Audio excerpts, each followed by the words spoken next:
Well, welcome to like the sixth attempt at recording a video for Barking Dog Studio. I'm using a phone right now. I was trying to use my webcam, but there's an audio issue. I just wasn't picking up any audio, so I got to figure that out. Probably figure out whether I need an external mic. Maybe try to figure out whether a headset will work. But in the meantime, welcome to my channel. Welcome to following along with Barking Dog Studios. I paint miniatures. I paint to tabletop standard. Not quite competition level yet. Hope to be there someday soon. I'm always looking to up my game. This was an Etten from Atlantis Miniatures from the UK. He was a blast to paint, and it was also the first time I painted a model that was this large. You know, I'm used to painting guys like this bear I painted the other day. He's a Reaper Bones, or like this guy from Dark Sword. You know, this is more scale I'm used to painting. So painting that large of a model was a lot of fun, actually. There's like maybe 3 or 4 layers of skin tone there, just because I kept learning that with a model that big, I didn't need to use as much wash, and it didn't require quite as much painting contrast, because it's large enough that the natural lighting and the sculpt actually lends itself to a lot of natural contrast. And so I was kind of over painting it, if that's a thing. But I got it figured out. I think he looks pretty good. And this was another one that I did that was pretty good size. It was a blast of paint. I can't remember the name of this company, but they were also overseas. And he was in several different pieces. I think this guy was in like 3 pieces, but this guy was in several. And it didn't fit together real well. I think had I probably done more test fitting before I started gluing stuff together, I might have been able to work it out a little bit more.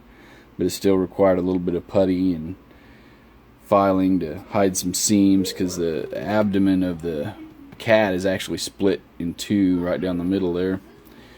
And the tail is a separate piece, head separate piece.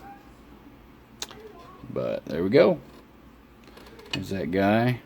Here's Barbaric Splendors. This was the first time I ever tried painting a gemstone. If you look at that little gemstone in his sword there, and I painted this guy just earlier in the week, so I'm pretty happy with the way he turned out.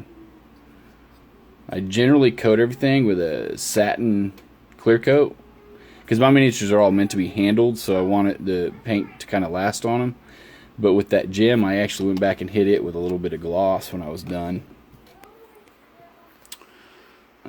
Here was a half orc that was a blast of paint. He's from Redbox Games. Really like the way he turned out. Forgive me if I've already showed him. Some of this is bleeding together. Like I said, this is like my 6th take trying to shoot this video. This is from Dark Sword Miniatures. He's probably one of the funnest halflings I've ever actually painted. He looks very dapper in that coat. And there's this kind of cleric looking guy, this warrior with a hammer and shield. He was a blast to paint too.